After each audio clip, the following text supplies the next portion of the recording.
Po tayo, magandang gabi po. Welcome po sa ating YouTube channel na maliit, Inara Diona Francisco.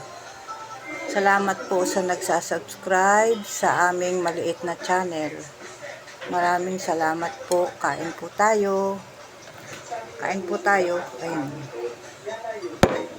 Ulam po natin.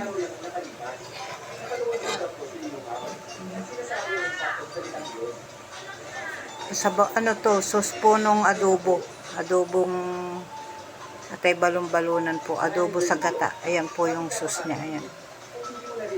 Yan lang po ulamin natin. Sarap na po yan. Kain po. Kain po sa inyo lahat. Shout out po sa inyong lahat. Kain po. Ay, mga idol, kain po.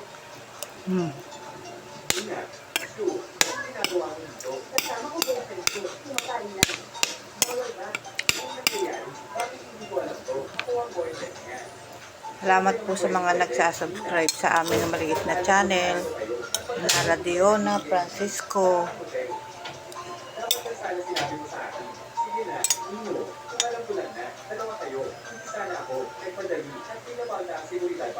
Kain po tayo.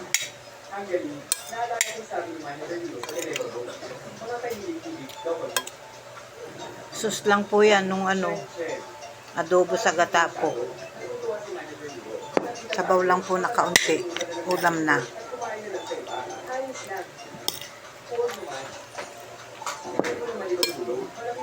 Ang sarap.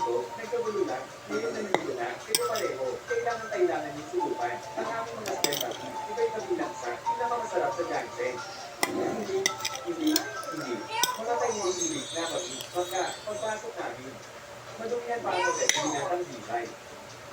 Bakit lahat na lang natatandaan mo? At itong photo kong hindi, bakit lahat ng sasabi ko? Ayos lang sa'yo, magkakita ka lang kung ano-ano. Dapat nga sa'yo yan sa kakasaksa. Dapat nga. Sige, tama na yan. Dulog na kami ni Tente. Wala kang oras para makinig sa'yo. Tuloy na po kayo, dalawa. Papagsimulan ko na agad. Kain po, mga idol. Magandang gabi po. Kain po tayo. Sige na. Dito po, dalawa. Titingnan ko muna sa kusina. Pabilisin ko ang pagkain.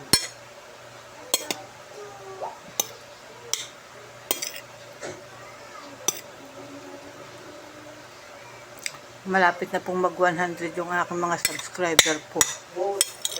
Maraming salamat po sa inyo. Hindi na napabalik si Lisco. Sabi pa ni Lisco, order niya raw si Pegsu. Ano? Ang sabi si Pegsu, ang kapal na naisip ko lang. Kaya magpapacheck niya. Ngayong araw na ito, talagang tapos na siya. Oo, kaya itutuloy pa ba natin ang original na plano? Pagpalipasin muna natin at subukan ulit sa susunod. Sa susunod, isa, wala kang bulo.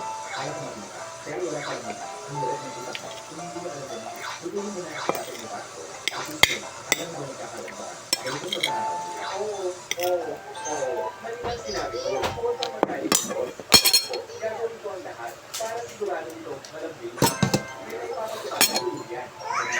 Kaya kanya, dahil yan si Pepsi, hindi na, hindi pa nakatapos si Pepsi. Ano man ang mangyari, kailangan mawala yan pinayumak na yan ngayong araw. Kung hindi, susunod. Kumusta naman? Natapos mo na ba ang pagkain mo? Ang chef na ito ay dating nagluluto para sa aming pamilya. Talagang magaling siya. Dahil minsan pumunta ito si Yusef. Nagustuhan niya ng story ko. Kaya pinadala lang siya ng nanay ko sa kanya. Ayos lang yan. Sa hinaharap, pangako, mahanap ako para sa'yo na mas magaling pang chef. Ngayong house, nakakain ka na at parinig ko na ang paghingi mo ng paumanhin. Pwede na ba tayo pumalis eh? Wala akong nasun sa pagkain at walang baliw dito. Nabigla na lang siya sinabi sa akin kami pakutsiyo. Ano nga ba talaga ang balak ko? Hindi na yung mawat sa Italia. Siyempre naman, pwede. Samahan na lang kita palabas. Preto. Maraming salamat po. Tumawag niya ako sa dali. Bye-bye po. God bless po.